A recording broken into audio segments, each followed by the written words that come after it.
présente mon livre, je l'ai amené avec moi, c'est mon deuxième livre, le troisième sort bientôt. Le livre des Mazalot, c'est pas sur le Mazal, il n'y a pas de Mazal pour Israël, vous savez bien, on utilise les Mazalot. C'est un chef-d'œuvre, j'ai écrit, j'en ai même fait des cours, mais là c'est beaucoup plus profond, sur le secret des noms, sur les problèmes psychologiques, les pathologies. Ce livre-là est à 30 €, j'en ai ramené, je crois, 50 avec moi pour Créteil. On en a déjà vendu 20, ceux qui sont intéressés pourront venir en acheter, et je le dédicacerai à la fin du shiur pour ceux qui sont intéressés.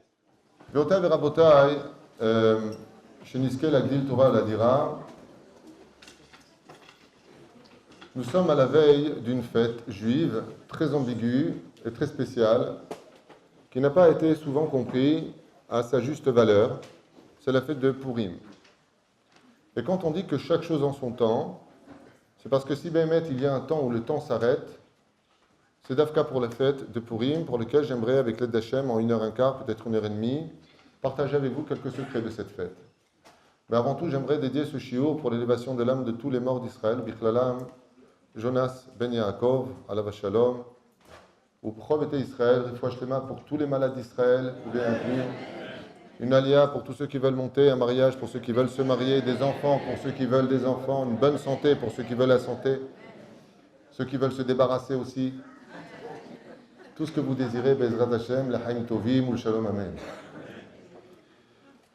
Nous avons des fêtes qui sont représentées Mideoraita de la Torah elle-même. Vous pouvez rentrer, il y a de la place. Si vous avez le tampon de la boîte, vous pouvez rentrer. Sinon, vous avez des places du côté des femmes, plus haut. Quoi qu'il advienne, la fête que nous avons est la fête de Pessah, la fête de Shavuot et la fête de Sukkot sont des fêtes répertoriées par la Torah comme étant les Shalosh Regalim. Ces trois fêtes-là sont d'une importance capitale dans le judaïsme puisqu'elles représentent un rendez-vous entre le peuple d'Israël et le Créateur au Beth Amikdash. Betocham. J'ai oublié au fait de remercier le Rav Senior qui n'est pas là, avec Kevodo Nimtsa, je m'excuse. Voilà. Je parle avec lui au téléphone, j'ai oublié de le rappeler, qui m'a chaleureusement accueilli dans votre Beth Knesset. Vani modelo meod, meod, meod, bezrat Hashem. Chaque jour, il avait auto, bechol asher ifnei yaskil, veyatzliach, amen. C'est meod chashuv le savoir-vivre et je l'avais oublié, je m'en excuse. Cette fête-là, qu'on appelle la fête de Shavuot, de Sukkot et de Pessah, sont des fêtes qui sont marquées par des tarichim, par des choses, par des événements. Le 15 du mois de Nissan, le 6 du mois de Sivan et le 15 du mois de Tishrei. Et puis nous avons d'autres fêtes qui se sont instaurées au fur et à mesure des ans. Mais voilà que, Bisiada d'Ishmaïa, une fête est survenue. À la fin de la Babylonie, 70 ans, les Perses conquerront la Babylonie, puis feront descendre les enfants d'Israël, l'histoire de Dariavesh, la conquête de ce fameux roi dont on parlera, Achashverosh, un imposteur de la royauté, certes, mais il épousera Vashti. Et puis voilà qu'il se passe un décret, une histoire très bizarre qui se passe au sein du peuple d'Israël, pour lequel on va faire un énorme micmac tout autour de cela, à un tel point que le Harizal va nous apprendre des choses qui sont choquantes et étonnantes, des choses qu'on n'aurait jamais pu imaginer. La fête la plus banale du judaïsme, celle qui ressemblerait presque à la limite à un carnaval, composée de 4 mitzvot uniquement, eh bien, est la fête la plus importante de tout le judaïsme. À un tel point que le Harizal, Rabbi Yitzhak Luria, compare la fête de Purim à Rosh Hashanah, Kippour, Pessah, Shavuot, Sukkot. Ça veut dire que si je prenais toutes les fêtes juives essentielles sur lesquelles notre destinée dépend, le Harizal nous dit Kippourim, Kepurim, Ad Kedekar. Alors moi je veux bien, mais j'ai juste un problème d'identité, juste un problème de connexion. Je voudrais vous demander une bonne demi-heure de patience, parce que je voudrais vous faire comprendre et éveiller votre esprit à quelque chose qui ne va pas dans cette histoire. Prenons les fêtes que je viens de citer. Le jour de Rosh Hashanah, toute la destinée du peuple d'Israël, des nations du monde, des animaux, des Gilgulim, depuis Adam Arishon jusqu'à 2019, qu'on arrivera, si Dieu veut, le Chaim Tovim Shalom, de l'ère vulgaire, à notre Rosh Hashanah Abba, sur notre santé, notre Parnassa, notre Mazal, de façon générale, qui va vivre, qui ne vivra pas, qui sera en bonne santé, qui ne le sera pas. Vechoulé, un truc de malade. Une mitzvah tassée de Horaïta de faire sonner le chauffard. Oh, c'est pas rien Rosh Hashanah. puisqu'elle est la tête de l'année. On lui dit face à Purim, couchez, couchez. Kippour, je ne sais pas si vous comprenez. Le créateur du monde, comme l'ancienne Rabbi Akiva, Alav Shalom, nous pardonne toutes nos fautes. Nous atteignons le niveau des anges, tout comme les anges disent à voix haute, Baruch Shem Kevod Malchuto Le'olam Va'ed. Nous, le jour des Kippour, on atteint le niveau des anges, c'est-à-dire que nous passons du monde de la Beria au monde de la Yetzira pour l'élever au monde de la Hatzilut dans la Kabbale, le jour de Kippour pour atteindre Keter. Et ça, tu veux me faire croire que la fête de Kippour, où tous les enfants d'Israël, même les plus éloignés du judaïsme, viennent à ce rendez-vous. Vous connaissez la blague du rabbin qui dit Tov, Rabotai, Kippour l'an prochain, 9h30. Pérouche Adavar, que même les gens qui ne viennent qu'une fois dans leur vie à la Beth Knesset, tous les ans, ils viennent à Kippour. Le Harizal nous dit Kippour, c'est mignon, mais ça n'atteint pas encore le niveau de Purim. Waouh! Prenons la fête de Pessah. Pessah. Pessah qui commence chez les femmes 3 semaines avant Pessah. Je ne sais pas pourquoi c'est l'hem, c'est Rasra. C'est pas Pessah. Pessah, c'est 7 jours selon la Torah. Eux, ils ont fait 70 jours. Ils ont rajouté le zéro. Le ménage, avec attention la baguette que tu manges, le croissant, ne marche pas là-bas. C'est pas du poison, c'est du chametz, mais c'est pas encore l'heure. Tu balayes, tranquille. Aval, c'est vrai que de l'autre côté, il faut être prêt. Pessah, c'est la commémoration de la sortie d'Égypte. Les 10 plaies. On a même demandé à Pharaon comment c'était. Il a dit Esser. Ma Péroucha Davar. On parle du dévoilement divin d'Hachem que les nations du monde ont reconnu. On parle de la mer Rouge, Shivi Ishel Pessah, le 7e jour de Pessah. C'est pas rien, Pessah. Pessah, comme c'est marqué, Lema'an tesaper be'ozen bincha ou ben bincha et asher ittalalti bemitzrayim. Vous m'avez vu. Je suis là, vous devez raconter à vos enfants et perpétuer la Emouna. Waouh! Sukkot, avant ça, Shavuot. Même si le Bénémil n'aurait pas pu faire mieux. Le tonnerre, les éclairs, les champs se remplissent de fleurs et de verdure. Toutes les odeurs les plus merveilleuses descendent, les anges apparaissent, toutes les neshamot descendent. Tout le monde était présent. Et Dieu nous donne la Torah.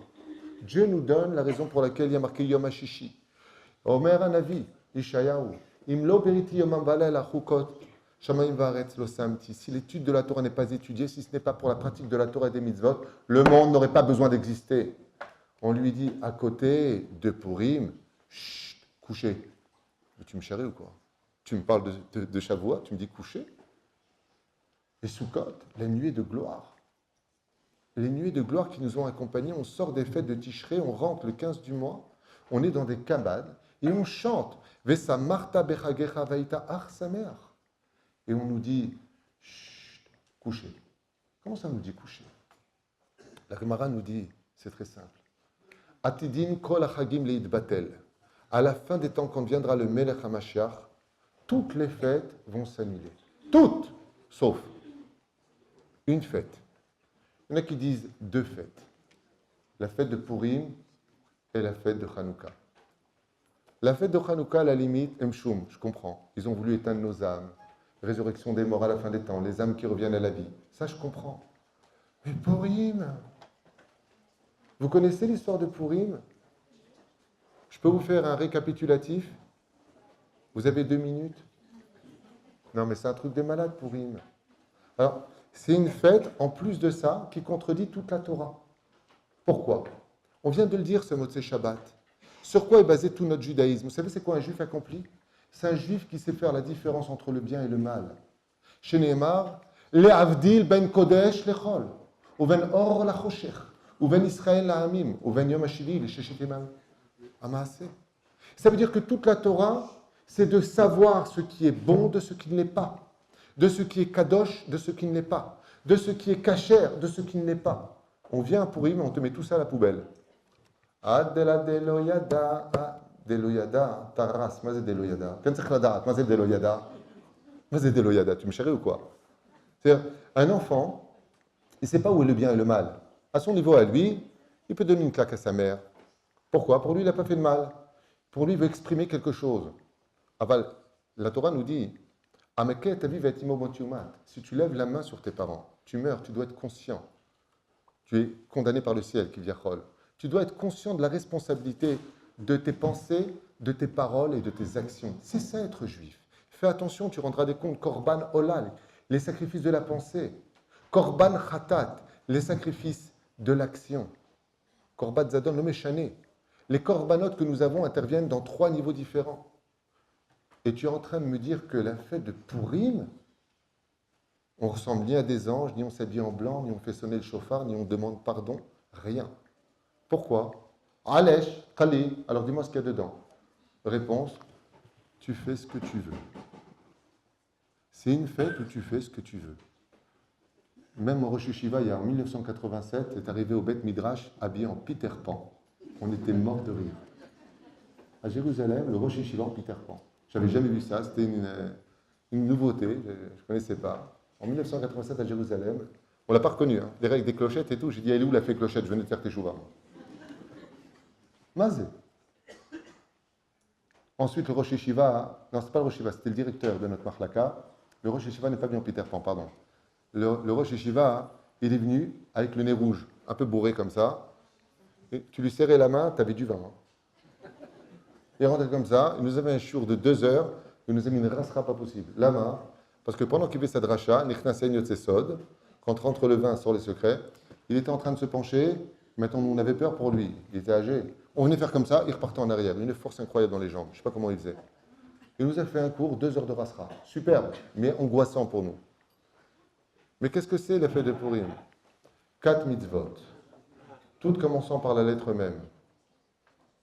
Megillah, Mishloach Manot, Matanot Laevionim, et bien entendu le Mishté, Zéou. Toutes sont dépendantes du jour, contrairement à Pessah, où elles sont dépendantes de la nuit. Ces 4 fêtes-là, ces 4 mitzvot-là, sont un peu mignonnes. Pourquoi? Parce que donner de la tzedaka à l'autre, on le fait tous les jours. D'apporter à manger à l'autre, on peut le faire quand on veut. Il n'y a rien de spécial. De faire un Mishté, c'est tout le temps la fête, c'est les Juifs, grâce à Dieu. Azmazé achagazé, où on se déguise pour certains et pour les enfants. Maintenant, le pire de l'histoire, c'est pas ça. Verotai verabotai, vous savez que les poskim nous ont... C'est marloket rishni vacharonim. Est-ce qu'on peut déposer un Sefer Haftara à côté d'un Sefer Torah? Zélo barour. Le Rav Ovadia, il dit, s'il n'y a pas ailleurs, tu peux le mettre. Mais pour une Megillah, il n'y a pas de marloket. Pour une Megillah Esther, on peut la déposer à côté du Sefer Torah. Et vous savez pourquoi? Parce qu'au sage de nous dire que la Megillah, elle a la Kedusha d'un Sefer Torah. Plus que ça encore. Quand on prend un Sefer Torah, on va faire une étilat. Des rabbanim peut-être. On fait une étilat pour un Sefer Torah? Non. Et pour la Megillah, on va faire une étilat. À Filou le matin, quand on met les tefilines, le Chazan et ces 2 personnes qui vont l'accompagner vont faire une étilat yadim avant de toucher la Megillah. Lama, parce qu'elle est Kedosha. Elle est considérée comme étant le livre le plus kadosh des 24 livres de la Torah. Comment? Mais je t'en supplie. Alors de quoi ça parle la Megillah? Je vous emmène faire un tour dans la Megillah Esther. Il est fort probable, je vous dis franchement, que je vais oublier des détails. Je fais un synopsis, ce sera beaucoup plus simple si vous en avez envie. Alors la Megillah Esther, Met Tetrak. C'est l'histoire d'un mec. Un mec. Il s'appelle Achashverosh. Attends, je m'attendais à Sganefine, tu vois. Ça finira avec Vena Fochou, Vaïtaladim, Ora, Vesimcha, Vesason Veikar. Écoutez bien, je vous en supplie. Et on nous dit Vena Fochou. Ouais. Et là, je m'attends à la mer Rouge, je sais pas, un truc. La chute, vous allez voir. C'est l'histoire d'un homme qui avait une super belle femme, qui est citée d'ailleurs parmi les femmes les plus belles de l'histoire, qui s'appelait Vashti. Vous savez, parce que là, c'est pas. Il a décidé, après avoir conquis tous les trésors et ramené avec lui l'or et l'argent de la Babylonie, immensément riche, eh bien, il a décidé de faire un michté qui allait durer 180 jours en invitant les ministres et les personnes honorables et importantes des communautés de ces 127 pays. Jusque-là, ça ne mange pas de pain, c'est bien. Pour chacun d'entre eux, ils avaient l'habitude de servir à chacun d'entre eux selon sa culture. Si c'était des Tunisiens, couscous boulette. Si c'était des Marocains, tfina. Si c'était des Algériens, qu'est-ce que vous mangez, vous? Je ne sais pas. Je sais pas. Un anchois avec une olive verte, je ne sais pas ce que vous mangez. On se calme. C'est une blague. On se calme. Je suis marié avec une Algérienne, je peux me permettre de le dire. J'avais 40 kilos de plus avant le mariage, regardez ce que c'est bien. Les Tunisiennes, quand elles font à manger, d'abord elles versent de l'huile et après elles réfléchissent ce qu'elles vont faire. Ma femme, elle met toujours de l'eau, après elle me dit, tu veux une soupe? Baruch Hashem. Manger sain, manger bio, épouser une Algérienne. Bon, qu'est-ce qu'il y a? C'est beau. Qu'est-ce qu'il y a? Baruch Hashem. Traduis ça, manger bio.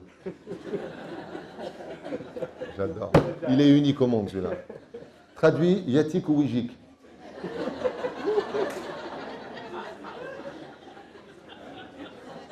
Il le fait, le mec. Il me rend fou, lui, il me rend fou. Partout où je vais à Paris, il est derrière et il traduit comme ça.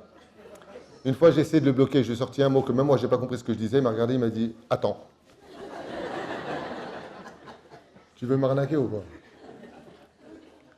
Tov. Alors, s'il vous plaît, on se concentre. Chacun recevait le vin de son pays, la culture.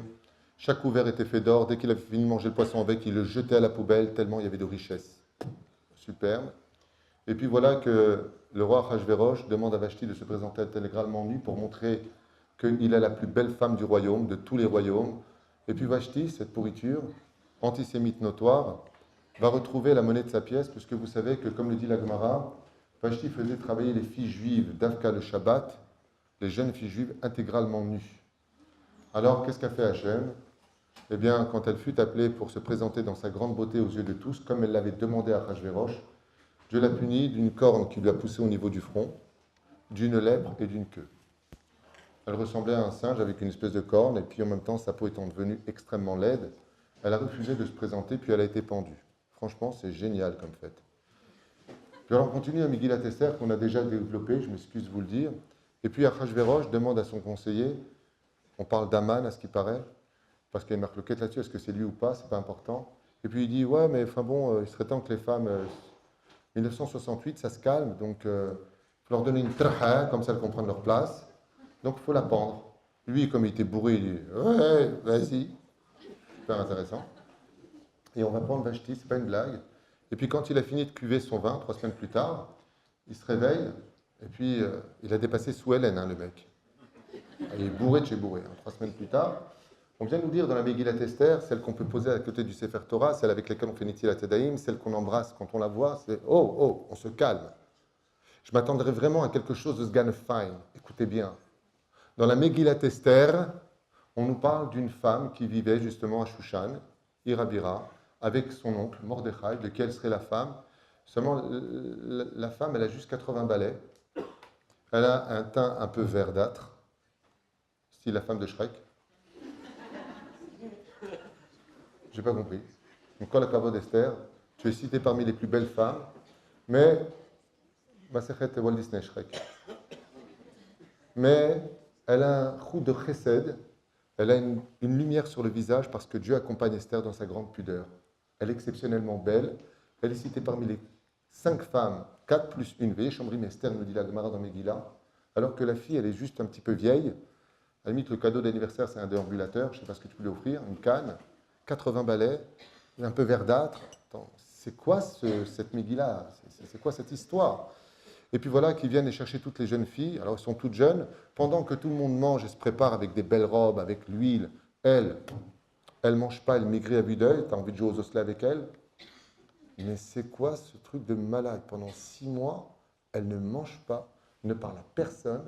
Elle est prisonnière dans une situation. Quel suspense! Et puis d'un coup, les femmes passent devant le roi, donc chacune se présente. Blider caca avec les nattes et tout. Betty Boop, elle passe juste avant Esther. Et puis le roi est comme ça. Ouais, bon, dégage. D'un coup, Esther arrive. Elle lui fait la tronche en plus. Tu ne me choisis surtout pas. Le roi, il la regarde comme ça. Il dit Nundur alien, kapara alayh. Wainik, wainik. Il craque sur elle. Et il commence son délire. Je te donnerai la moitié de mon royaume. Esther, tout ce que tu voudras, tu es ma reine. Bon, elle lui dit, bleed. Voilà, bleed le mec. Elle s'avance vers lui, le mariage est célébré. Je vous parle de la Megillat Esther. Hein. Si vous ne me croyez pas, lisez-la en français. Ce que je vous dis, c'est dit de façon différente, mais c'est le même principe. Et puis voilà que ça devient enfin du suspense. Aman intervient dans l'histoire, il vient avec une somme exorbitante, Esser, Elef, Kikar, Kesef, qui va donner à Achashverosh et qui va lui dire, il y a un peuple pourri qui s'appelle le peuple d'Israël. Il est Mifouzar, il est ceci, il nous critique. Jusque-là, c'est vrai, ça va? Vous connaissez la Megillah, je m'en passe, c'est bon? Et lui dit le roi, ah oui, voilà, extermine-les. Et qu'est-ce qu'il fait le compas d'Ader? Il prend sa bague, son sceau, et il le donne à Aman pour qu'il ait tous les droits lui-même, signe tous les papiers pour exterminer le peuple d'Israël de telle façon à ce que Chaz Shalom, hommes, femmes, enfants et ainsi de suite, personne ne puisse échapper. On parle réellement d'une extermination plus grave que celle de la Shoah. La Shoah a atteint l'Europe, une partie de l'Afrique, mais elle n'a pas atteint ni l'Angleterre, ni les États-Unis, ni les Indes. Il y a des endroits où les Juifs auraient pu se cacher. Là, ils n'avaient aucune chance de se cacher. Aucune. Bon, c'est intéressant. Et puis voilà que Haman, dans ses déboires, fait un décret. Et il demande à ce que tous les Juifs se prosternent devant lui. Tous sauf un, Be'er HaShushan, un Juif tunisien, Mordechai HaYehudi. Oui, c'est marqué dans les initiales, Sofitivot Tunis. C'est pas vrai. Un Juif qui refuse de se prosterner pour des raisons que le Midrash nous expliquera. Superbe. Et puis, c'est vachement intéressant, vous allez voir. Ne vous endormez pas tout de suite. Mordechai refuse de se prosterner. Les Juifs font un scandale à Mordechai en disant « Ouais, tu veux notre mort à cause de toi, maintenant regarde, tu le mets en colère chaque fois qu'il te voit. » Et puis le roi, lui, est toujours en train de cuver son verre. Et puis à un moment, on lui dit « Tu sais quoi, il va falloir que tu te réveilles parce que le peuple d'Israël est en danger. » Alors il envoie une missive à Esther, duquel il lui dit « Il faut que tu te présentes devant le roi. » Et elle lui dit « Mais ça va pas, ta tête. Ça fait 30 jours que je ne me suis pas présenté devant lui. Si je me présente sans invitation, je meurs. » Et lui, attention au dialogue. Il lui dit, mais Esther, si tu es monté à cette place, c'est que pour cela, nul n'est indispensable. Le cimetière est là pour le prouver. Si tu ne veux pas, il y en aura une autre qui prendra ta place. On n'a pas besoin de toi. Dieu te laisse l'occasion de pouvoir faire une belle action. Tu veux la prendre, prends-la. Tu ne veux pas la prendre, la raha. Il ne l'a pas dit comme ça dans le texte. Hein. C'est une Megillah tunisienne, j'avoue. Il n'y a pas besoin. Je vous parle de la fête la plus élevée du judaïsme, Gvorotai Verabotai. C'est vachement intéressant au niveau du texte. Et donc, qu'est-ce qui se passe? Esther accepte de se présenter, mais voilà que Vena Deda Shena Tameler. Je vous dis franchement, les Chachamim nous disent que Achashverosh était plus antisémite que Haman lui-même. Seulement, comme il savait que celui qui fait tomber le cheveu d'un juif, de qui il avait appris ça de Nabucodonosor, nous disent les sages, le paierait de sa vie. Qu'est-ce qu'a fait Nabucodonosor? Il a envoyé Nebuzradan pour aller faire le sale travail. Qu'est-ce qu'a fait Achashverosh? Il a dit, moi, je suis antisémite, mais je ne veux pas toucher aux juifs moi-même. Pourquoi? Parce que c'est moi qui vais le payer. D'un coup, il y a un Hamar qui vient, qui s'appelle Haman, et qu'est-ce qu'il fait lui? Il dit, je vais faire le travail. Ouais, tfaddal, vas-y. Très intéressant. Nadeda shenatamelech, birotai verabotai, mazé nadeda shenatamelech. Le roi n'arrive pas à dormir. Il est 3 heures du mat. Il claque des dents, il monte le son. Ouais, il est 3 heures du matin. Qu'est-ce qu'il y a? Vous ne connaissez pas la chanson? Là-bas, il était 5 heures du mat. Résultat, Yaqaut Rabbi, Shkunja, le fils d'Aman, l'aîné d'Aman est dans les couloirs. Il lui dit, viens ici, Aïjanouni, Yatikojik. Qu'est-ce qu'il y a? Il lui dit, donne-moi le livre des Zichronotes. Alors, il dit, les Zichronotes, il dit, c'est le livre des souvenirs. Comme ça, tu me diras, qu'est-ce qui s'est passé dans ma vie, tellement je bois du bain, que je ne sais même pas ce que j'ai fait hier. Il dit, voilà, Mordechai avait découvert un complot et il avait sauvé la vie du roi. Il lui a dit, qu'est-ce que j'ai... Dormez pas tout de suite, attendez un petit peu. Et qu'est-ce que j'ai fait à Mordechai? Il lui a dit rien. Il lui dit, qu'est-ce que tu penses comme idée? Ah ben, il vient né, Aman Bachatzer, Aman arrive dans la cour. Vous endormez pas tout de suite, je vous en prie, encore un petit peu. C'est-à-dire, Aman, il est dans la cour, et puis il arrive. Il dit, ah ben tiens, c'est bien, Aman, viens ici. Il arrive comme ça, il lui dit, qu'est-ce que tu conseillerais comme idée pour pouvoir gâter un homme à qui je dois ma vie? Il dit, bah, ça c'est sûr, parce qu'en plus il y a du suspense. Hein. Aman, il dit, voilà, il parle de moi.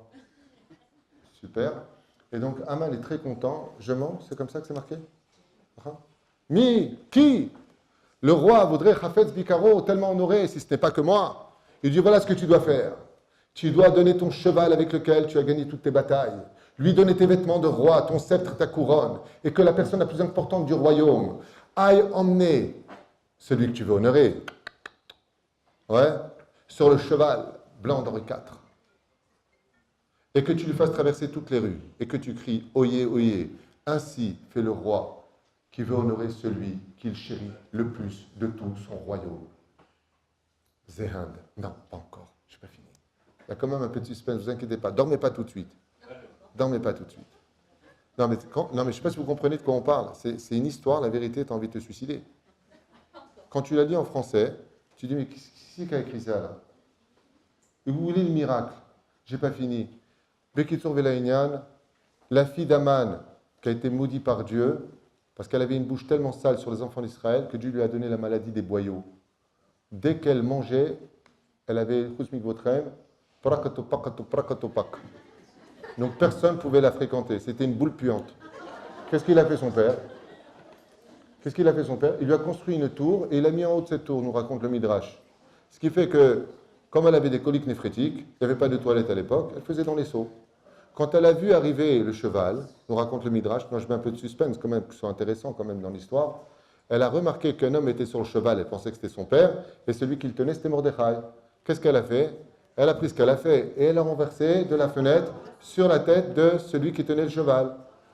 Aman, déjà qu'il avait les boules comme un crapaud, il a levé la tête, et là, qu'est-ce qu'elle voit la fille? Que c'était son père, sur lequel elle avait renversé tout la djoura. Qu'est-ce que fait sa fille? Elle se suicide au pied d'Aman. Et Aman rentre vraiment chez lui, Khafouï Roche, en deuil. Il vient de perdre sa fille, il vient de perdre un combat, il ne comprend pas ce qui lui arrive. Vena Afohu. Moi, je suis désolé, je peux t'expliquer au niveau rationnel ce qui s'est passé. Le roi n'aimait pas les dettes, il lui a sauvé la vie, il a voulu lui faire un cadeau, l'autre a mal calculé l'histoire. Mais c'est pas fini, il y a du suspense. Attendez, ne partez pas tout de suite. Déjà qu'ils buvaient tous du vin là-bas, Esther a une idée géniale, je vais organiser un michté. Et donc elle invite le roi et Aman à venir à ce michté. Seulement, pour des raisons un peu ambiguës, qui s'expliqueraient mais qui prendraient trop de temps, elle décide de repousser au lendemain ce michté. Et le lendemain, jusqu'au lendemain, Aman va dire à sa femme Zeresh, il marche schéma, le roi, moi, sommes complices, je suis en haut de l'affiche, tout va bien pour moi. Esther, je l'ai dans la poche, elle m'a même invité à un dîner privé, un michté, avec le roi Achashverosh. Bon, elle arrive au michté, et là, vraiment, on dirait qu'il se moque de nous. Esther se lève et dit, je suis juive, parce qu'elle avait caché son identité. C'est bon jusque-là? C'est comme ça que c'est marqué? Esther annonce au roi qu'elle est juive, et puis elle lui dit, et il y a un homme, il veut nous faire du mal. Il s'appelle qui? Ve'ezehu. Non mais attendez, avec le suspense. Qui est-il? Le mec, il n'est pas au courant, c'est lui qui a donné le sceau juste au début. Il est bourré complètement, lui. Aman aracha razé. Et là, le roi, il dit, quoi? Aman, tu veux tuer les Juifs? Ben oui, c'est marqué au début de la Megillat Esther, hein, c'est juste marqué là-bas, qui voulait tuer les Juifs, tu n'es pas au courant? Mais cette histoire, quand tu l'analyses au niveau analytique, elle est débile. Avec qui c'est qui a donné son sceau pour tuer les Juifs? C'est qui? C'est Achashverosh. Vient Esther, elle lui dit, il veut m'exterminer. Et qu'est-ce qu'il fait? Il dit, quoi? Qui veut le faire? Eh bien, toi, en douille, c'est toi qui lui as dit, il n'y a pas de problème, vas-y, donne-moi l'oseille et t'occupe-toi des enfants d'Israël. Ma baya shelcha. Qu'est-ce que fait le roi? Il sort, écoutez bien, il sort de son petit palais privé, dans son jardin, et il va faire un petit tour avec le petit toast. Ouais. Et là, à ce moment-là, Aman comprend qu'il est perdu. On ne sait pas pourquoi, mais il est perdu. Il se jette aux pieds de Esther. Il y en a qui disent que c'est l'ange Gabriel qui l'a poussé aux pieds de Esther. Bon, jusque-là, franchement, je vous dis, entre nous, c'est super, on s'en fiche. T'es tombé, on t'a poussé, c'est pas important pour nous. Et puis voilà que, Kao Trabi, à ce moment-là, le roi Hachvérosh vient et rentre dans son petit palais et il trouve Aman affalé sur Esther qui hurle en disant « Rendez-moi ce détritus de moi ». Le roi, comme il n'avait pas beaucoup de dialogue, il ne savait pas quoi dire, il a dit « Quoi ?» En plus, dans mon palais, t'es venu l'irvoche, ça veut dire que t'es venu prendre ma femme dans mon palais, dans mon lit, dans mon truc. Mais t'es mort comme mec. Quand Rabbi, à ce moment-là, il y a un mec qui passe, on ne sait pas d'où il sort, parce que c'était privé, et il arrive et il dit, oh, j'ai entendu bruit dans la cour. Il dit, qu'est-ce que c'est ça? Il dit, Aman a fabriqué une potence, ouais, de 50 coudées, 25 mètres, pour Mordechai. Et à ce moment-là, le roi, j'ai bientôt fini, hein, vous allez voir, on va se casser, ça va être génial. Le roi, il dit, ah ouais, au Rahmat Baba, si c'est comme ça, pendez Aman et ses 10 fils. Alors, comme Esther, elle avait un problème, elle n'entendait pas bien, elle a dit, demain, tu reprendras les fils d'Aman. Bon, on a accepté ça. Ils prennent Aman, ils le tuent. Ils prennent les 10 fils et ils le tuent. Jusque-là, c'est super intéressant. Et on finit, s'il vous plaît. Esther demande le sceau au roi pour pouvoir contrecarrer toutes les signatures qui ont été signées. Et puis voilà que les Juifs vont tuer dans la ville de Shushan et aux alentours et dans les provinces. Le nombre va nous être donné, super intéressant, dans la Megillat Esther. Pour finir avec juste Zehen, mais juste avant, il y a quand même un suspense, c'est qu'il va installer quand même le roi Achashverosh, Mordechai, dans la maison de Haman. Bobby prend la maison à JR. Voilà. Et là, il va falloir marquer Vaïta Le'udim Ora Vesimcha Vesasson Veikar. Et les Juifs étaient tous heureux, tous unis. L'Ishechad, Belavichad. Super intéressant. Et puis voilà. Et là, tu dis, il n'a pas fini là. Ici. Attends, 2 secondes. Où est le miracle? Est-ce qu'une seule fois on a le nom de Dieu dans toute la Megillat Esther? Non. Est-ce qu'on a un seul miracle dans la Megillat Esther? Vous êtes assez nombreux ce soir et je vois des gens qui ont un profil d'étudiants. Est-ce que vous pouvez me dire, s'il vous plaît, moi ça fait 33 ans que je cherche, je n'ai jamais trouvé, je me suis assis avec des très très grands rabbinim. C'est vrai qu'ils ont tous reconnu. Et j'aimerais vous poser la question. Vous pouvez me sortir un seul miracle dans la Megillat Esther? Un seul. Je vous défie de me montrer un seul miracle dans la Megillat Esther. Est-ce qu'on n'a pas vu des hommes se suicider par amour? Demandez à Quasimodo. Est-ce qu'on n'a pas vu des hommes tout donner ou changer d'avis? Est-ce qu'on n'a pas vu à Roland-Garros, l'élève Alpha Avdalim, ou dans des matchs de boxe de championnat du monde, des gens KO qui se relèvent à la dernière seconde et qui, en un seul coup de poing, renversent la situation? Quand on voit la guerre des 6 jours, alors que nous avions été condamnés. Est-ce que le rêve de Achashverosh, c'est pas un miracle? Mais tu rêves pas? Azma, il n'y a pas des gens qui toute la journée m'appellent en disant j'ai fait un rêve prémonitoire, qu'est-ce que c'est Rav Tuitou? C'est ça la fête la plus importante du judaïsme. Ça veut dire que, sans vouloir la minimiser, quand on regarde la Megillat Esther, qu'on est capable de la déposer à côté, sauf qu'un Sefer Haftara, les Chachamim ils disent, si tu peux la déposer ailleurs, pas à côté du Sefer Torah, c'est pas le même niveau. Oh, la Megillat Esther, quand tu l'ouvres, qu'est-ce que tu y découvres? L'histoire de Tintin et Milou. Mazé Ashtuyot-Aele. Une reine qui était âgée, qui était un peu verdâtre, un mec qui était bourré, et venait à Fochou, Mana à Fochou. Et les explications sont claires. Si vous les voulez, je vous les donne dès maintenant. Vous savez pourquoi il était antisémite et qu'il s'est étonné? Les Chachamim nous disent tout simplement parce qu'on avait prévenu Achashverosh que ce sera un juif qui le destituera de son trône et qui prendra sa place. Achashverosh a dit, mais comme je ne sais pas qui est ce juif, je vais faire comme Pharaon. Il faut tuer tous les juifs. Quand est venu l'abruti d'Aman, lui proposant d'exterminer tous les juifs, il lui dit, ça m'arrange, mais surtout n'en oublie pas un seul. Et quand Esther, enceinte de lui annonce qu'elle est juive, qu'est-ce que comprend Achashverosh? Que le fameux juif dont on lui avait dit dans les constellations qu'il prendrait son rôle et sa place n'était autre que son propre fils. D'où le changement de situation. Nous, Azma, ça peut pas arriver dans le concret, ça? Ah, j'avais pas compris. Que nous ayons gagné une guerre face à une détermination contre nous. La nouvelle à nous, de toutes les générations. Depuis quand le peuple d'Israël ne s'est-il pas relevé de toutes nos guerres? Le jour de Yom Kippourim, Dieu nous a donné une énorme leçon de morale. Après la guerre des 7 jours, alors que nous venions de gagner une guerre impossible contre 7 nations ultra armées, soutenues par les Américains, bien entendu les Russes, tout l'arsenal, on a gagné avec des bouteilles de champagne. On a gagné avec des armes qui étaient ridicules. On tremblait. Et Israël a remporté haut la main. Mais malheureusement, les médias n'ont pas joué du même coup. Au lieu de dire Hachem ou Elohim, ils ont dit Bekochi votsem yadi asiti et achai lazé. C'est nous qui avons fait les choses. Qu'est-ce que fait Hachem en 1973? Il envoie tous les enfants dans les bêtes Knessiot. Et là, on est attaqué. C'est la guerre de Kippour.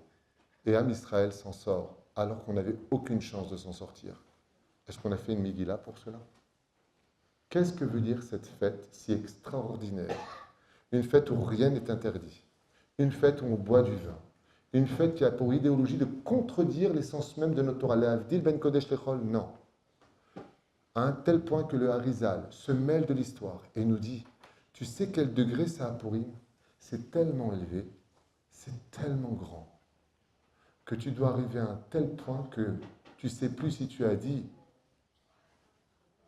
Baruch, Mordechai, Darur Haman. Vous vous rendez compte de la bêtise? Le mec il dit Arur, Mordechai et Baruch Haman. Vadaï que je vais me rappeler qu'il ne faut surtout pas dire Baruch Haman. Immarchemo Vezichro, c'est un malicite. C'est un homme pour lequel la Torah nous ordonne, Parashat Zachor, de nous souvenir de lui. Comment tu peux me dire ne fais pas attention jusqu'à ce que tu ne puisses même pas faire la différence entre Baruch, Mordechai et Arur Haman? C'est pas normal. Et c'est ce que je me propose de faire avec vous expliquer maintenant le pourquoi d'une histoire aussi banale qui en réalité est la plus belle histoire de tout notre peuple. C'est la plus belle histoire. Elle est Kodesh HaKodashim. D'où est-ce qu'on sait qu'il y a une Gzera Shava entre le Kodesh HaKodashim et la Megillat Esther? Comment s'appelle, sur les 24 livres de la Bible, comment s'appelle le livre qui est appelé le Kodesh HaKodashim? Shira Shirim. Là-bas, combien de fois on a le nom d'Hachem? Aucune fois. Il n'y a que 2 livres dans les 24 livres de la Bible où vous n'y trouverez pas une seule fois le nom de Dieu. Le Shira Shirim, le livre de l'intimité entre le peuple d'Israël et le Créateur du monde. Minishikot piu kitovim dodecha miyain. Retenez bien les mots. Et la deuxième, c'est la Megillat Esther, où Dieu va apparaître. Mais en Rashitivot, Emsitivot, Sofitivot, je me cache. Alors maintenant, vous allez comprendre. Quand Dieu a créé le monde, il a créé selon une idéologie. Laquelle est-ce? Il y a 2 façons de découvrir Dieu. Dieu qui se dévoile ou Dieu que tu dévoiles. Je répète cette phrase parce qu'elle est le sens même du shiur. Il y a 2 façons pour Dieu, pour Hachem, pour Reolam, Shtabar Vitalesh Molad, Shalakadosh Baruch Hu, Vetorato, Bechol Asherlo, Bechol Atzadikim. Il y a 2 façons. Où Dieu se dévoile à toi, c'est bien ou pas bien? Dieu se dévoile, c'est bien. Ou autre chose, un autre niveau, on verra le plus beau. Celle où c'est toi qui dévoiles Dieu. D'après vous, c'est quoi le plus haut niveau? Alors effectivement, Ashrechem Israël ifnim yatem et ta'arim.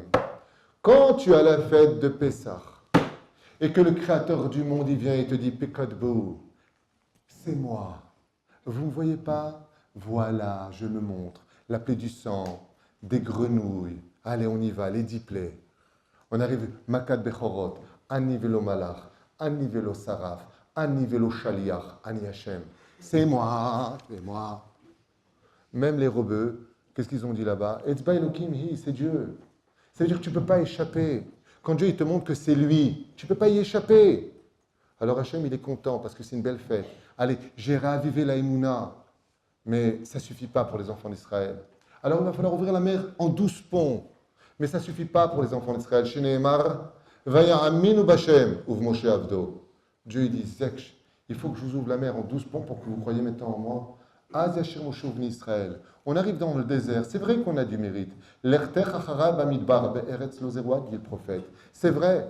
Mais il a fallu que je vous donne du pain qui vient du ciel et de l'eau qui vient du sol, alors que dans le monde réel, l'eau vient du ciel et le pain vient de la terre. Il faut que je me montre à ce point-là pour que vous croyiez en moi. Alors bien sûr, il nous donne la Torah. On est aussi Sivan. Mais qu'est-ce qui a marqué à la fin de la paracha de Yitro? Et tout le peuple d'Israël fut témoin et ils ont vu Dieu donner la Torah. Ils l'ont vu. Ben, montre-moi Dieu que si tu existes, montre-toi. Voilà, je vais le faire. Voilà, je me montre. Voilà, c'est moi. Tu as vu la tranche, tu me vois maintenant. Bravo. Ça ne t'empêche pas de faire la faute du veau d'or 40 jours plus tard. Alors Dieu il dit, voilà les nuées de gloire. Je vous ai accompagné à un espèce de, comment on appelle ça, Le Mazgan, en français. La clim. Parce qu'il fait 50 degrés le jour et moins 10 la nuit. Il nous accompagne à Kadosh Baruch Hu, on nous lance des flèches, les ennemis essaient de nous atteindre, et Dieu nous protège. Dieu dit, vous en avez pas marre? Bien sûr qu'à Rosh Hashanah, c'est génial. Pourquoi? Parce qu'on a peur, on veut une bonne parnassa. C'est parfait. Mais si Dieu nous enlevait la peur, et si Dieu ne se montrait pas, et si Hachem Boré Olam restait caché dans une histoire qui paraîtrait banale, qui en réalité, cette histoire est si profonde, ce serait très long à vous expliquer ça, mais je veux que vous le sachiez. La Megillat Esther est la seule histoire du judaïsme qui comprend la vie privée de chacun de nous. Quand vous lisez la Megillat Esther et que vous allez la lire, sachez qu'à travers ce que vous allez lire, on parle de vous à l'échelle personnelle. Ce n'est pas n'importe quelle histoire. Tout comme la Torah renferme en elle une lettre des Shishim Rebou du peuple d'Israël, sachez que dans la Megillat Esther, quand vous allez lire cette histoire, ce n'est pas une histoire qui s'est passée à l'époque simplement. Vous êtes concerné par ce qu'il se passe dans ce récit. Et je vous expliquer comment à la fin du cours. Tout simplement parce que Boré Olam, lui, ce qu'il veut, c'est tout simplement, non pas se dévoiler, mais se laisser dévoiler. Est-ce que vous pourriez me dire que c'est moi qui suis derrière cet écran, ou est-ce que vous allez comprendre ou croire que la vie est menée par le hasard? Comme Amalek l'a fait. Qu'est-ce qu'a fait Amalek une fois que nous avons eu les 10 plaies en Égypte? Une fois que Dieu nous a donné la mer qui s'est ouverte en 12 ponts, qu'est-ce que fait Amalek qui nous attaque? Qu'est-ce qu'il a voulu faire Amalek? Au sage de nous dire Zachor, et kol asher asa lecha Amalek. Souviens-toi de ce que tu as fait Amalek. Il t'a attaqué. Qu'est-ce qu'il a voulu montrer aux nations du monde? Mais qu'est-ce que vous avez peur de leur Dieu? C'est du hasard tout ça. La preuve en est, ils vont tous mourir dans le désert. On peut les attaquer. Il ne faut pas avoir peur d'eux, c'est que du hasard. Vient le maître du monde et nous dit, ah ouais? Cet après-midi, Shabbat, j'ai expliqué les 3 raisons pour lesquelles on jeûne le 13 du mois de Hadar. Je vous l'ai dit à toute vitesse, ce n'est pas court. Juste pour vous faire comprendre une idée. La première, c'est parce que quand on attaque Amalek, il faut jeûner. Moshe, Aaron, Hur et Yoshua et toute son armée ont jeûné le jour où ils ont attaqué Amalek. Et le Rav Ovadia, il te dit, tu sais pourquoi ils ont jeûné? Tu sais pourquoi ils ont jeûné? Pour ne pas qu'on croie que parce qu'on a la forme et qu'on a mangé, c'est nous qui avons gagné la guerre. Donc jeûne. Moshe, Aaron, Hur jeûnaient pendant qu'ils tenaient le table de la loi. Yoshua et toute son armée ont jeûné quand ils sont partis à la guerre. Pour ne pas qu'on dise, parce qu'on a bien mangé, bien bu, on a la peau du ventre bien tendue. Ouais, je dirai pas la suite. Vous avez compris. La reine Boré Olam, il dit voilà pourquoi on jeûne. Quand tu vas attaquer Amalek, il faut jeûner. Deuxième explication que nous dit Rachamim, parce que comme ils ont jeûné à leur époque, si tu veux vivre les mêmes miracles, Bayami Mahem Bazem Anazé, si tu veux revivre les miracles de Purim, tout comme ils ont jeûné, toi aussi tu dois jeûner. Troisième explication, nous dit Rachamim, parce que comme on va boire du vin, on ne sait jamais pour ne pas que ça délire. Des fois, au lieu de dire à ta femme, qu'est-ce que je t'aime, la belle-mère, venez quand vous voulez à la maison. Le mec, il a vu, il dit, qu'est-ce que vous êtes moches toutes les deux, je ne peux pas vous supporter. Et tu vis à la maison, tu es sur ma tête, et casse-toi. Alors pour éviter ce genre de dégradation, Maran Arabe Ovadia Yosef, il dit, la reine Troufa Kadma Lamaka, on jeûne le 13 du mois de Hadar, pour que le 14 ou le 15, ça dépend de la ville, quand tu feras le michté, le srou de ton jeûne t'empêchera de déblatérer des bêtises ou de faire descendre le niveau de Purim. La reine Troufa Kadma Lamaka, c'est 3 explications qui ramènent. La reine Bisiata d'Ishmaïa. Nous maintenant, nous avons une situation qui est simple. Le jour de Kippour, Bevadaï que tu as peur. Est-ce que tu vas vivre? El Nora Alila, El Nora Alila. Maman, j'ai peur. Pourquoi? Parnassa, pour avoir un enfant. Hachem, je veux me marier cette année. Hachem, donne-moi la Parnassa. Hachem, je veux faire ma Alia. Hachem, je voudrais, s'il te plaît, que mon père guérisse, que ma mère guérisse. Je voudrais. Bevadaï que tu as peur. Bevadaï que Dieu il se dévoile à toi. Mais le jeu, il est tronqué. Pourquoi? Parce que tu viens dans la crainte. Parce que tu as des boules. Parce que tu sais qu'il faut donner une journée à Dieu, vas-y, après ça, lâche-moi un peu les baskets, quoi. Maintenant, donne-moi. Parce qu'on est tous pardonnés. Selon Asvara de Rabbi Yehuda dans la Gemara, à Kippour, on est tous pardonnés. Ouais. Mais la reine, ce degré-là, il est bien Kippour, c'est Dargat Keter. Mais le seul problème qu'on a, c'est que si moi je te libère, si moi maintenant je ne te mets aucune barrière, si moi maintenant je reste caché dans ton histoire, et que je te raconte une histoire aussi caricaturale que celle que je viens de vous raconter, l'histoire d'Esther, qu'aurait pu se raconter de façon beaucoup plus sérieuse, avec plus de respect, mais j'ai fait exprès. J'ai fait exprès pour ne pas que les gens tombent dans un piège religieux, mais qu'ils vivent cette histoire avec leurs yeux. Quand il y a eu la faute originelle, vous n'êtes jamais posé la question où était Hachem? Ok, Adam Arishon, qu'est-ce qu'il faisait lui? Il dormait. Ève était avec Persifleur. C'est confiance, crois en moi. Elle était avec le serpent. Et non, mais Hachem, il était où, lui? Akadosh Baruch Hu, il s'est caché. Le créateur du monde, il s'est caché. Il les a laissés agir. Et d'un coup, il se remontre. Et il leur dit, Adam, qu'est-ce que fait Adam Arishon dès qu'il entend Dieu? Il se cache. Il prend une feuille de figue, il la met sur lui par honte. Bien entendu, tout ça, ce sont des images. S'il y avait une caméra, on n'aurait pas vu ça. C'est ésotérique, comme l'explique le Rav Kook. Aval, quoi qu'il advienne, il se couvre et il se cache. Et Dieu lui dit, Ayeka, pourquoi tu te caches? Il répond, parce que je suis nu. Il lui dit, comment tu sais que tu es nu? Il dit, parce que j'ai mangé de l'arbre, de la connaissance du bien et du mal. Et mes yeux se sont écarquillés. Alors Dieu le maudit. Pourquoi il le maudit? Parce qu'il prend la responsabilité, il la remet sur sa femme, puis elle sur le serpent. Alors Dieu va maudire les 39 travaux, les 39 malédictions plus exactement, qui deviendront les 39 travaux interdits du Shabbat. 10 pour l'homme, 10 pour la femme, 10 pour le serpent et 9 pour la terre. Comme l'enseigne le Zohar Kadosh, ainsi que la Gemara. Et nous partons dans un tikkun. Mais la question qui est très intéressante, qu'on reprend pour Purim, c'est Gvurotai Verabotai. Il était où Dieu pendant la faute? On était au Gan Eden. Dieu, il exprime sa présence au Gan Eden. Il est omniprésent, omniscient. Il est où Hachem? Comment on dit le monde en hébreu? Comment on dit disparaître en hébreu? Ne'elam. Pourquoi Dieu il a appelé ce monde Haolam? Pour te dire que la volonté d'Hachem, ce n'est pas les 3 fêtes. La volonté d'Hachem, c'est vrai qu'on va les commémorer, c'est ça notre Dieu. On va faire des corbanotes, on va monter, Shalosh Regalim, Dieu veut nous rencontrer. Mais il y a une fête qui va au-dessus de tout. Quand viendra le Mashiach, on va annuler toutes ces fêtes. Et vous savez pourquoi? Parce que le prophète nous dit, quand viendra le Mashiach, le ciel et la terre seront remplis de la connaissance de Dieu, comme l'eau recouvre les océans. Donc, est-ce qu'on a besoin maintenant de ces fêtes? Non. On va vivre Hachem. On n'aura même plus besoin de Rabbanim, même plus besoin de Chavruta. Ce sera toi et Dieu, directement en liaison directe, sans aucune question. La vérité sera dans le monde entier. Il n'y aura plus besoin de dire ou de prouver quoi que ce soit. Akadosh Baruch Hu, il veut qu'on le dévoile. Et ce niveau de dévoiler Hachem, bien entendu, est bien plus élevé que toutes les fêtes juives, où Dieu n'a pas cessé de se montrer en disant « Bon, voilà, c'est moi, voilà, je t'ai donné la Torah. Raconte à tes enfants, voilà les nuages, comment j'ai parlé avec vous, dans le chauffard. Raconte à tes enfants les 10 plaies d'Égypte. Raconte à tes enfants que je vous ai demandé d'enlever le Hametz. Raconte à tes enfants comment je vous ai accompagné dans le désert. Raconte à tes enfants comment tous les Rosh Hashanah, je vous juge le 2e jour parce qu'il est Hedina Rafia. C'est un jour où le jugement il est plus doux. Raconte à tes enfants qu'à Kippour, quoi que vous ayez fait, je vous pardonne si c'est entre moi et vous et pas entre l'homme et l'homme. Raconte à tes enfants combien je suis là pour vous. Mais il y a une fête, une seule dans le judaïsme, où il n'y a rien à raconter. C'est si tu veux, c'est toi qui racontes. C'est si tu veux, c'est toi qui me vois. Tu peux la lire comme une histoire, ou alors tu peux la lire comme un récit où papa il vient avec Rambo, son fils, déguisé en Rambo.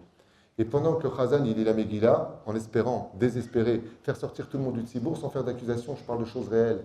Tu as le père qui dit à son fils, attention, t'es prêt? Le mec il est venu avec un bazooka, truc comme ça. 1, 2, Aman. C'est bien, t'as raison. Pourquoi pas? Ça fait rire les enfants. Mais c'est ça ton message? C'est ça le message de la Megillat Esther?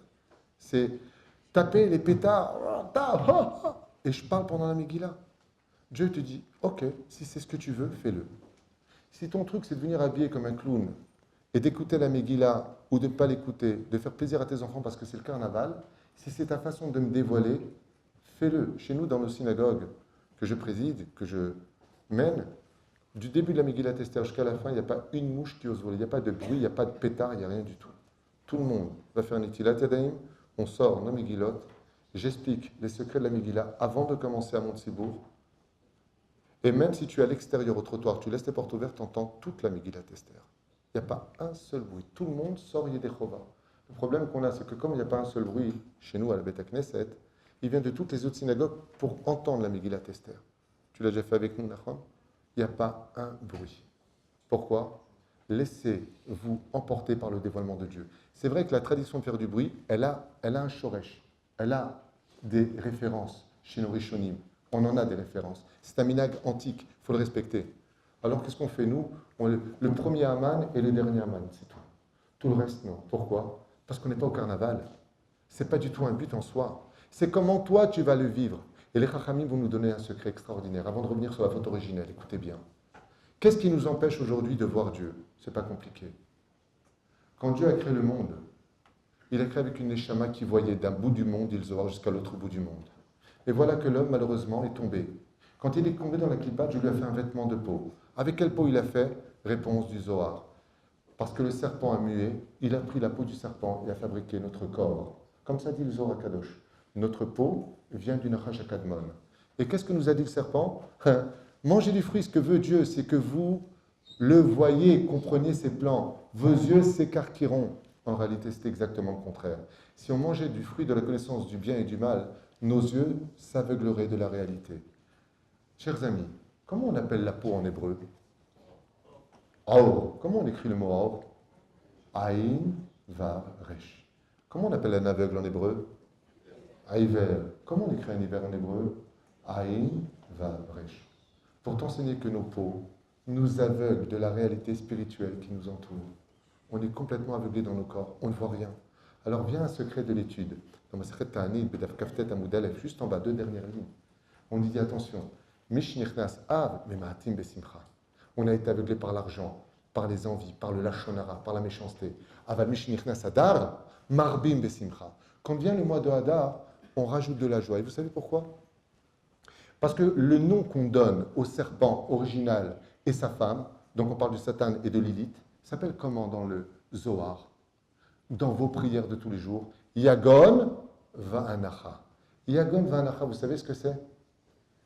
La tristesse et le désespoir. C'est comme ça qu'il s'appelle. Comment on devient aveugle dans ce monde? Dès que tu es triste.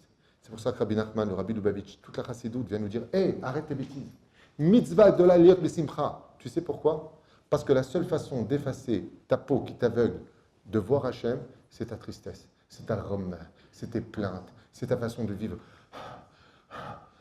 Va'anacha, atna, dai, sois sa mère. Arrête de te plaindre. Comprends que tout ce que fait Dieu, c'est pour le bien. Mais pour cela, il n'y a qu'une fête. Laquelle? Je vais vous le dire. À Pessah, il y a du bien, il y a du mauvais. C'est quoi le bien et le mauvais? L'el Pessah, l'el Shimurim. Mais le Chamet s'appelle le mauvais. Soukot, il y a du bon et du mauvais. Si tu manges en dehors de la souka, si tu vis en dehors de la souka, tu dors en dehors de la souka, tu vis dans le mauvais. La fête de Soukot, c'est pareil. Tu t'endors pendant la nuit de Shavuot, tu rentres dans le mauvais. Tu fais pas le tikkun de la nuit. Par contre, à Purim, il est où le mauvais? Jusqu'à ce que tu ne puisses plus faire la différence entre Baruch Mordechai et Aru Raman. Et vous savez pourquoi? Parce que c'est la même gematria. Parce que les lettres du mot mal, comment on dit le mal en hébreu? Inversez les 2 lettres. R, ça veut dire quoi R? Réveille-toi. Le mal n'existe pas. Le mal, quand il vient te toucher, c'est que pour une seule raison, te réveiller. Quand tu viens réveiller quelqu'un qui dort, tu le réveilles, ça le dérange. Excuse-moi de te déranger. Excuse-moi de te réveiller. Mais ce mal que je fais, il est là pour te réveiller. La reine, je vais faire une caricature. Un instant. Non, répondez Amen. Baruch ata Adonai, Eloheinu melech haolam, she'akon yad dvaro. Je vous refais maintenant quelque chose de très important pour Purim. J'espère vraiment que vous allez vous concentrer sur ce que je vais faire parce que je vais vous livrer le secret de Purim maintenant.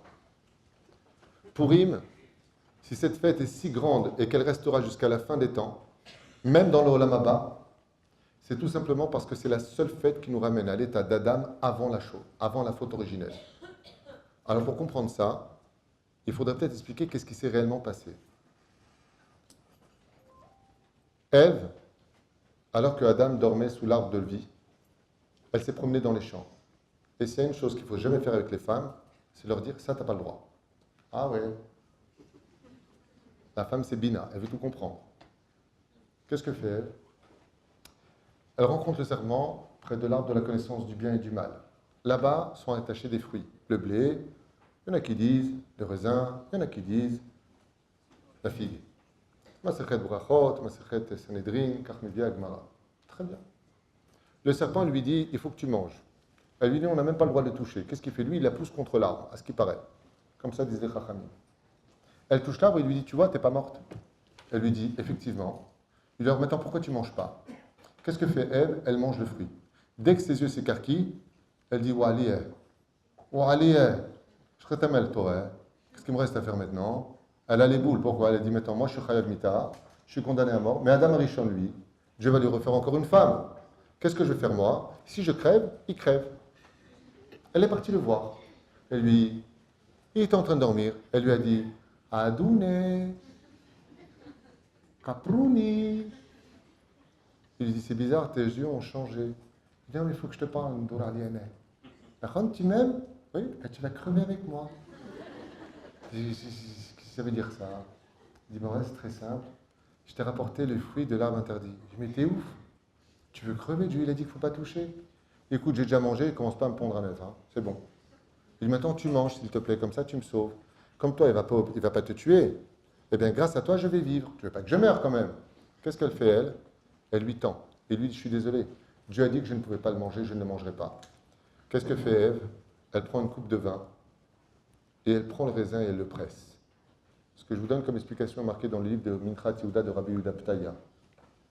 Elle prend ce vin qu'elle venait de lui presser et lui donne dans les mains d'Adam Arishon. Nous sommes juste à l'entrée de Shabbat Kodesh. Ça s'appelle le Kiddush.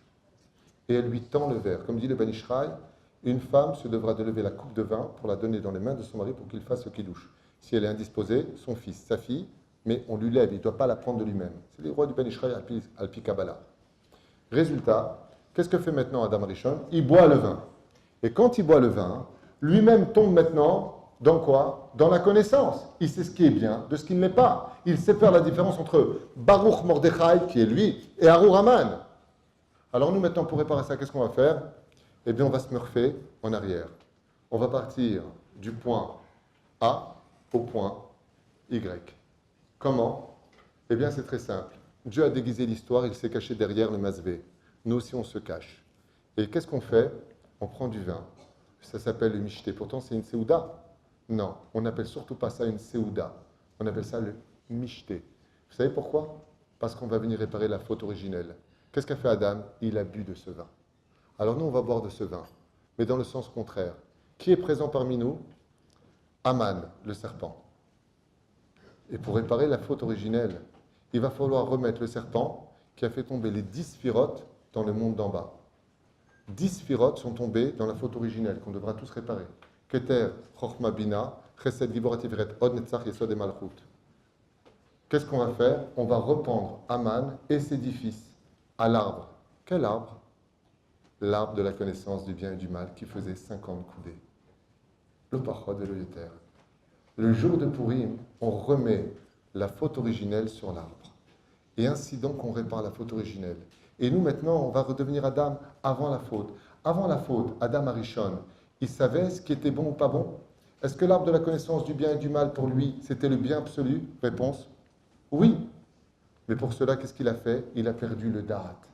Donc, ad delo. Tiens, rebois du vin. Pourquoi? Pour qu'ainsi tu perds ton da'at et que tu ne fasses plus vraiment la différence. Avant la faute originelle, est-ce qu'il y avait des interdits? Non. Ainsi donc, la fête de Purim vient nous enseigner qu'il ne peut pas y avoir d'interdit. Pourquoi? Eh bien, tout simplement parce que, avant la faute originelle, Achol, Tochal, Mikol, Etzasadeh, tous les conseils, fais ce que tu veux, prends la voiture, va à droite, va à gauche, tu veux aller avec ta femme, fumer, éteins la lumière, fais ce que tu veux, comme Adam avant la faute. Juste une chose, maintenant que tu redeviens Adam avant la faute, quand viendra le Melech HaMashiach, Adam, c'est les initiales de Adam, David, Mashiach. On va redevenir Adam avant la faute originelle, d'où la fête de Purim. Et on comprendra la Gemara qui nous dit toutes les fêtes s'annuleront, sauf Purim. Et pourquoi sauf Purim? Parce que quand viendra la Géoula, on comprendra un des plus grands cadeaux de l'histoire. Qu'est-ce qui s'est passé, nous, dans nos vies? On a passé notre vie à se plaindre. On n'était pas content. Et pourquoi Dieu m'a fait comme ça? Et pourquoi il y a eu ça? Et pourquoi j'ai perdu ça? Et pourquoi Dieu m'a fait comme ça? Parce que notre souffrance, c'est le manque de connaissance. On n'a pas de teshuva contre nous. L'arzor bitshuva. Quand viendra le Melech HaMashiach, les sages nous disent que le Créateur du monde va pousser le massach, ce qui nous a aveuglés.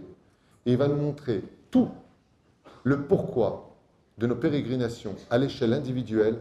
Voilà pourquoi tu es né dans cette famille. Voilà pourquoi tu as subi ça. Voilà pourquoi tu en es arrivé là. Voilà pourquoi ceci. Voilà pourquoi cela. J'ai un ami qui l'a vécu qui s'appelle Shimon.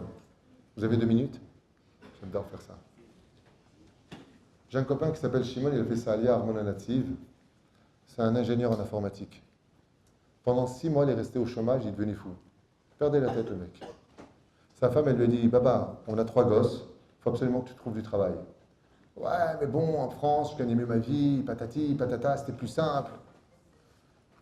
Je lui ai dit un jour, écoute, moi, si c'est pour que tu me la grognes à chaque fois quand tu viens en Eretz Israël, Rabbi, retourne. Ça sert à rien de pleurer. Le mieux, pars du bas de l'échelle, construis-toi, construis ce pays. On a besoin de gens. Mais si à chaque fois on grogne, vous n'avez pas connu ce qu'ont connu les gens en 1960 dans des tôles en fer, nos parents du Maroc, nos parents d'Algérie quand ils sont venus, ou de Tunisie ou d'ailleurs. Eux, ils ont eu des conditions très difficiles. Nous, ça va encore. Baruch Hashem. Velachen, Gvirota, Verabotai. Ce garçon-là, écoutez bien cette histoire, elle est extraordinaire.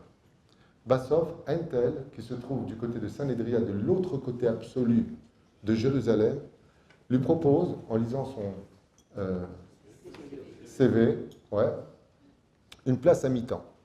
À l'époque, chose honteuse pour un Mendes en informatique, comme c'est à mi-temps une grosse boîte, à l'essai, il lui propose 3000 shekels. Ras des pâquerettes.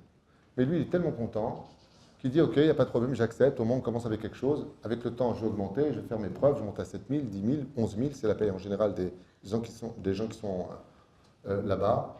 Et puis, le mec, il lui dit juste une chose, écoutez-moi, on a rendez-vous à 9 heures. Chez moi, le plus important, c'est pas 9h01. Si vous venez à 9h01, ne venez pas. Je ne vous recevrai pas. Lui, qu'est-ce qu'il fait? Il prépare l'heure des tefilines, à quelle heure il va les mettre, le minyan, à quelle heure passe le bus, combien de temps il met pour arriver là-bas. Il calcule, dans le cas où le bus il crève un pneu, il a tout calculé, le mec.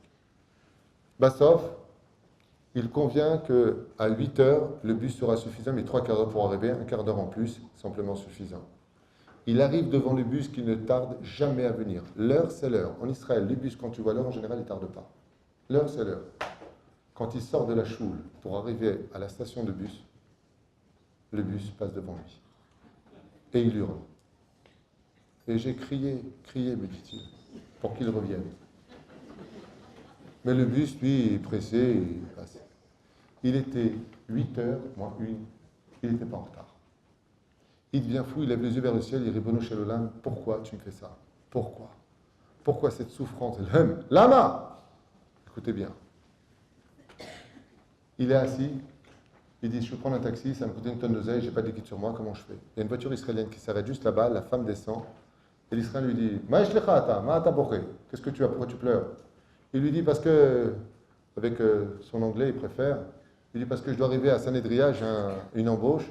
Il lui dit, chez qui, chez Entel? Ben, donc dans la voiture, la pompe à essence en bas d'Entel, c'est la mienne, j'y vais. Et là, il remercie le Seigneur. Il est comme un fou. Ribono Shel Olam, il n'y a pas comme toi.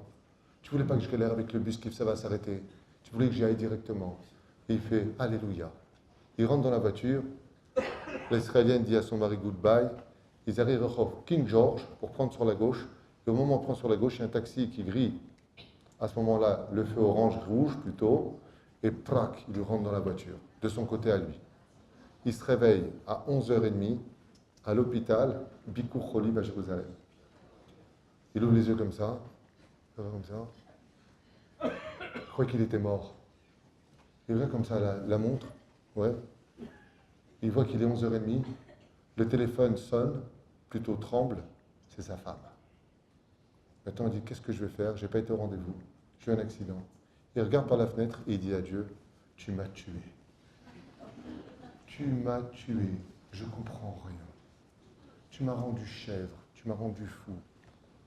Tu me fais trouver un emploi. Je te dis Toda Rabba. Ma femme, elle accepte. Il faut traverser toute la vie. Je suis là à l'heure. J'ai été prié. Je ne suis pas parti jouer. Prier ma Amida. Tu m'envoies le bus il passe. Tu m'envoies un mec qui me prend Kaut Rabbi. Le travail où il va, c'est là où je dois aller. En 25 minutes, on y était, j'étais à l'avance. Tu m'envoies un taxi qui fait un accident. Si tu es derrière chaque événement Hachem, c'est de ta faute. Mon shtambaït. Inti. C'est de ta faute. Il est désespéré, sa femme, elle appelle. Il ne veut pas répondre. Lui, c'est un Tunisien, sa femme marocaine. Il est très mal.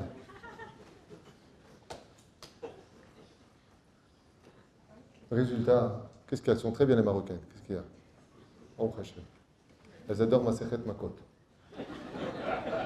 Je l'ai fini Masechet Makot. Hein. C'est très bien Masechet Makot. En réalité, je vous dis franchement, tout ça, marocain, ça veut rien dire. Ça veut rien, ce qui compte. Vous savez, vous connaissez ma devise. Il n'y a que deux sortes d'humains. Ceux qui sont nés tunisiens et ceux qui rêvent de l'être.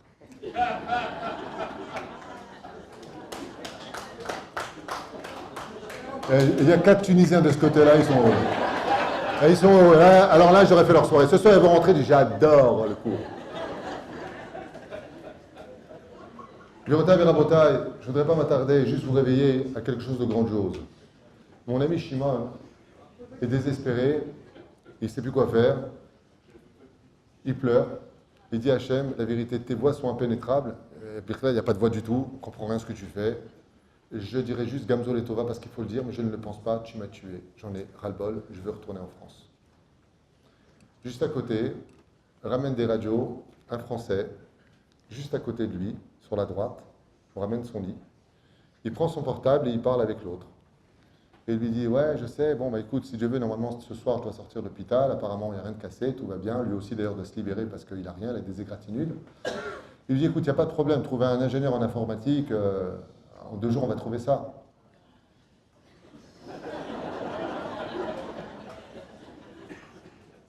Excusez-moi, il lui aurait dit, je parle français, je suis de Paris, je suis ingénieur en informatique. Alors, regardez, attends 2 secondes, j'ai un ingénieur en informatique dans le lit à côté. Je vous parle d'une vraie histoire. Je parle d'un copain à moi. C'est lui qui me raconte. Alors il lui dit, et vous êtes où? Le mec lui dit, on est à Talpiot, juste en face de la maison. Le mec lui dit, écoutez, vous avez travaillé dans quelle boîte? Je travaillais pour la banque, je travaillais là, je travaillais là. Génial, génial. Bon, c'est pas la peine de chercher, on en a un. Mais voilà, je vous dis franchement, comme on vient de démarrer la boîte il y a à peu près 1 an et que là on a grossi, on a pas mal de clients, on commence à 8000 shekels, vous faites vos preuves, on vous met à 12. Mishebera, comme ça il a fait. Mishebera Havotenu. Yevarech et Anaag, le conducteur du bus qui est venu à l'heure. Qui bénisse l'Israélien, que Dieu le bénisse. Et le taxi, qu'il ne lui arrive rien, le pauvre. Shem Varech Oto. Et l'accident, Douranen, l'accident. L'accident. Virotai Verabotai. Il a fait une Seudat Odaya, je vous dis exactement, au Bet Canada d'Armona Native. Une Seudat Odaya, et il a dit combien Kadosh Baruch Hu se cache derrière un masque. C'est exactement ça, la fête de Purim. C'est la fête de nos vies. Il y a une fête qui est plus importante que les autres. Il y a la fête où Dieu se dévoile, où le hasard n'existe pas. Regarde ce que j'ai fait. Quand Rabbi Mordechai est passé juste au moment où ils étaient en train de comploter, une seule seconde avant ou après, il n'aurait pas entendu le complot. Ça a été marqué. En général, Achashverosh payait content. Tu m'as rendu service, je suis roi, je peux te gâter. Juste celui-là, Mordechai, n'a jamais été récompensé. La Megillah ne nous dit pas un autre, juste Mordechai. Il lui dit quoi? Je ne l'ai pas récompensé, il y a eu un oubli chez moi. Pire que ça encore, le roi ne dort pas. Et alors, les insomniaques, ça existe? Oui, mais pas chez les gens qui sont bourrés. Quand tu bois du vin, tu ne peux pas être insomniaque. Ma femme elle-même.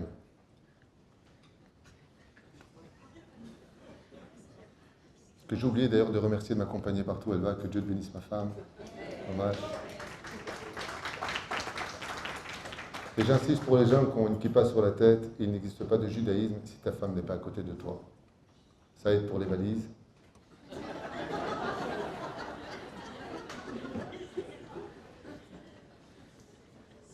Résultat des courses, Virotai Verabotai, quand nous avons le plaisir de voir Kadosh Baruch Hu qui se dévoile, il se dévoile, mais comment? Pas parce qu'il est là, parce que c'est toi qui vas le dévoiler. Parce que quand tu fais un contrat, ne dis pas, t'as vu comment je parle bien? C'est pas parce que tu travailles que tu fais plus d'argent. Il y a des gens, plus ils travaillent, plus ils ont des découvertes. C'est Kadosh Baruch Hu qui t'a mis en rendez-vous avec ces gens. C'est lui qui est d'ailleurs derrière ton chèque. Alors c'est vrai que c'est légitime de dire, bah, j'ai pris mon chèque, c'est normal, 1500 euros, j'ai travaillé tout le mois, ouais, c'est rien 1500 euros, 2000 euros, 3000 euros. Zelonachon, si Dieu n'était pas derrière, tu n'aurais pas eu ce chèque. Rien n'est induit dans ce monde. Mais par contre, Dieu te laisse un libre arbitre, celui de perdre la connaissance, celui de te plier en disant, Baruch Hashem, regarde, j'ai eu mon chèque. Pourquoi? Parce que mon patron, c'est vrai qu'il me devait ce chèque, mais Dieu lui a donné les moyens de me payer ce chèque. Si Dieu n'était pas derrière, derrière ce masque qui s'appelle mon patron, derrière ce masque qui s'appelle cet accident, derrière ce masque masque, je dis ce que je veux, qui s'appelle cet événement. Derrière cette situation, derrière et derrière et derrière et derrière et derrière. Dieu veut rester déguisé dans l'histoire pour que tu aies le choix de voir si celui qui est devant toi, c'est Dieu ou pas. Vous savez ce que pose comme question la Gemara? La Gemara pose la question, qui est le seul personnage qui a fait faire une totale teshuva à tous les Juifs? Tout le monde répond, Moshe Rabbeinu. Réponse, fausse. Qui est celui qui a fait faire teshuva à tout le peuple d'Israël? Réponse, Aman Aracha. Il a fait faire teshuva à tout le peuple. Vous savez pourquoi, dit la Gemara? Comme c'est marqué dans le Sefer Soda Hashmal.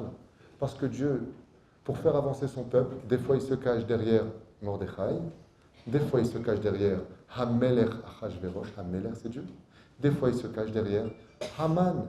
Quand Dieu a créé l'arbre de la connaissance, les Chachamim ils disent Minail Haman Mina Torah. D'où est-ce que ça vient? Haminahetz, de cet arbre. Hamin, pas Amin Dada. Amin. Hememnun, Haman. L'arbre de la connaissance du bien et du mal, c'est Haman. L'arbre de la connaissance du bien et du mal, c'est Mordechai. Quand une personne vient te parle et que cette personne te vexe un petit peu, ou que cette personne t'ennuie, ou que cette personne t'insulte, tu as deux façons d'agir. Ou tu attends le miracle que la terre s'ouvre et l'avale, ou alors tu te dis, Baruch Hashem, je viens de faire un grand tikkun, Todara Bat Tzadik. Tu viens de m'humilier en public, j'ai fait la capara de toutes mes fautes. Ce que je peux demander aujourd'hui, je l'aurai même si c'est impossible, ce que j'expliquais cet après-midi pendant le Shabbat. C'est à toi de dévoiler Hachem. C'est pour ça que cette histoire ne cache pas de miracle. Parce qu'en réalité, tout est miracle. C'est que du Kaot Rabbi. Kaot Rabbi Esther, malgré son âge, c'était la plus belle des 127 niveaux. Oh, malgré tout, son teint verdâtre, qu'elle ne mangeait pas parce que ce n'était pas cachère, elle restait en forme. Pourquoi? Parce que Dieu, comme le dit la Gemara, écoutez bien ce que je vous annonçais maintenant, c'est un secret d'étude qui vaut de l'or. J'ai appris ça de mon rave, au collège. Votre Rabbi Garbian. Dans la Gemara de Sota, à la page 49 à Moudbet, ou dans Sanhedrin 87, le Méchané, on nous dit là-bas qu'à la fin des temps, voilà ce qui se passera. Et en fin de compte, quoi? Dieu va nous retirer, qui verchol, comme dit la Gemara dans Sanhedrin, En ben David ba, le Mashiach viendra quand tu auras plus d'argent, le Mashiach viendra quand tu auras ceci, quand tu auras plus cela. Je ne vais pas vous donner la liste, elle va foutre les boules. Mais ça finit comment dans la Gemara? Jusqu'à ce que tout le monde dise En lanu leishaen alavinu shebashamaim. Nous ne pouvons compter que sur Dieu. Ouais. Alors moi j'ai posé la question à mon Rav, Kvod Rabbi Mori, je lui dis Kvod Rav, c'est une fatalité ou on peut changer les choses? Il m'a dit ça n'arrivera qu'à ceux pour qui il y aura besoin de le faire. Je sais ça veut dire quoi? Il m'a dit tant que tu as de l'argent, qu'est-ce que tu dis? Eh ben Ishman Erishum Vaïvat. J'ai bientôt fini Rabotai. Encore une heure. Non, j'ai bientôt fini, encore 5 minutes. Et Bezrat Hashem, je vous libérerai. Ceux qui veulent le livre, n'oubliez pas, c'est pas cher, c'est cachère et ça peut rapporter gros. Celui qui veut voir Hachem, il le verra. Tu veux pas voir Hachem, ne le vois pas.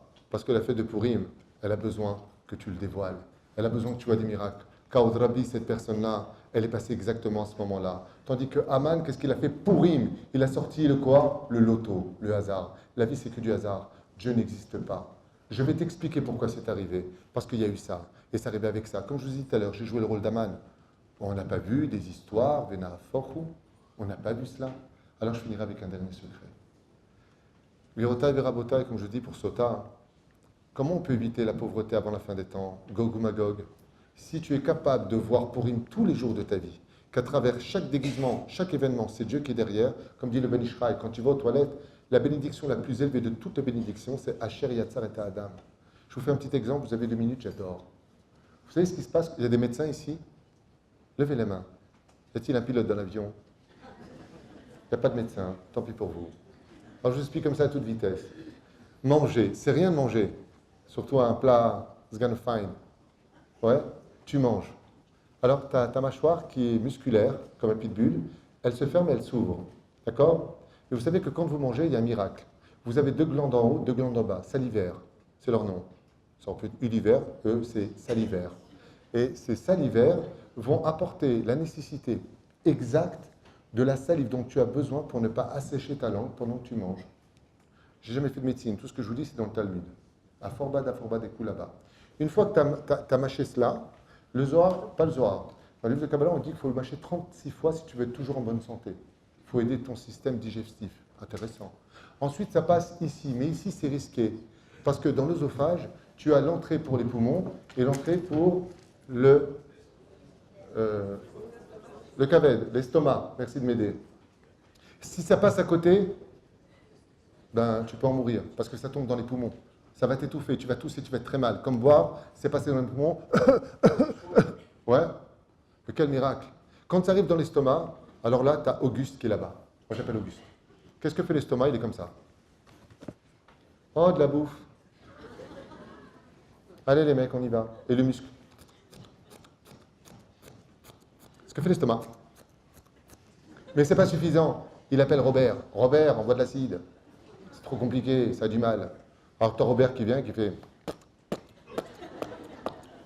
Qu'est-ce qu'il fait, Robert? Il envoie de l'acide dans l'estomac. Vous ne me croyez pas? Demandez à un médecin. J'ai pas fini. Une fois que c'est fait, il envoie. Chez qui, je vous en supplie, le foie. Le foie, il est comme ça. Alors, ma foi, toi, tu m'as l'air bien à droite. Toi, t'es pourri, tu vas à gauche. Mais c'est pas fini, il y a les gardes du corps. Brutus. Les deux reins. Et les deux reins, ils sont comme ça. T'en mort, vous deux. Tu vas voir, toi? Ouais. T'as tampon? Ok. Dans le sang. Toi, les boyaux. Toilette. Toi, à droite. Toi, à gauche. Trop de sucre. Je dis des bêtises? Je ne dis aucune bêtise. C'est un truc de malade. Si vous savez comment ça se passe au niveau des chromosomes, mais un truc de malade. Et le pipi, il sort, tranquille. Qu'est-ce que tu fais? Je fais pipi. Je fais besoin. Oh! Tu sais combien il y a eu de travail à l'intérieur de ton corps? C'est inexplicable. On peut t'expliquer la tuyauterie, comment elle marche. Mais dans la bénédiction, je dis Asher yatzaret ahadam bechokhma, uvoravo nekavim nekavim, chalulim chalulim. Et si un seul d'entre eux se bouche, tu ne pourras même pas vivre une seule heure. Quand tu marches, ma mère, que Dieu la bénisse, est sur un fauteuil roulant. Une fois, on était sur le Kikar, à Natania. J'ai fait partie des fausses blondes. Et j'ai trouvé avec les larmes aux yeux. Et je lui ai dit, maman, pourquoi tu pleures? Et elle m'a dit, regarde tous ces gens qui marchent. Je lui ai dit, ouais, et eh bien, tu peux leur dire que je suis prêt à leur donner tout ce que je possède pour marcher. Moi, je voudrais marcher. Est-ce qu'ils savent que c'est un miracle de se lever, de pouvoir marcher? Est-ce qu'ils sont conscients que quand ils se lèvent comme ça et qu'ils marchent, ils devraient faire une Seudat Odaya? Ma mère, quand elle marche pour aller aux toilettes, on la prend avec un ambulateur, il lui faut 1 heure de repos. Tellement ça l'épuise. On vit tout comme un dieu. On ne voit pas que Dieu, il est là parce qu'on se met debout. Comme a dit un jour un médecin, il m'a dit, vous vous rendez compte que tout le poids d'un homme, il tient sur un seul et unique endroit. Vous savez c'est lequel? Le talon. C'est un médecin qui m'a dit ça. Il m'a dit, sache que tout le poids d'une personne tient sur le talon. Vous avez déjà analysé un talon? C'est un os qui tient dans de la chair. Normalement, de façon logique, l'os devrait écraser la chair, on devrait hurler quand on se tient debout. Mais ça ne le fait pas. Pourquoi? C'est un endroit qui est spécialement adapté pour cela. C'est inexplicable. Marcher et de dire à Hachem, Sha'asali kol tzorki, de mettre des chaussures. Waouh! C'est ça le miracle. C'est ce que Dieu il veut. Que quand tu te lèves, tu dis, tu te rends compte, qu'est-ce qu'il y a?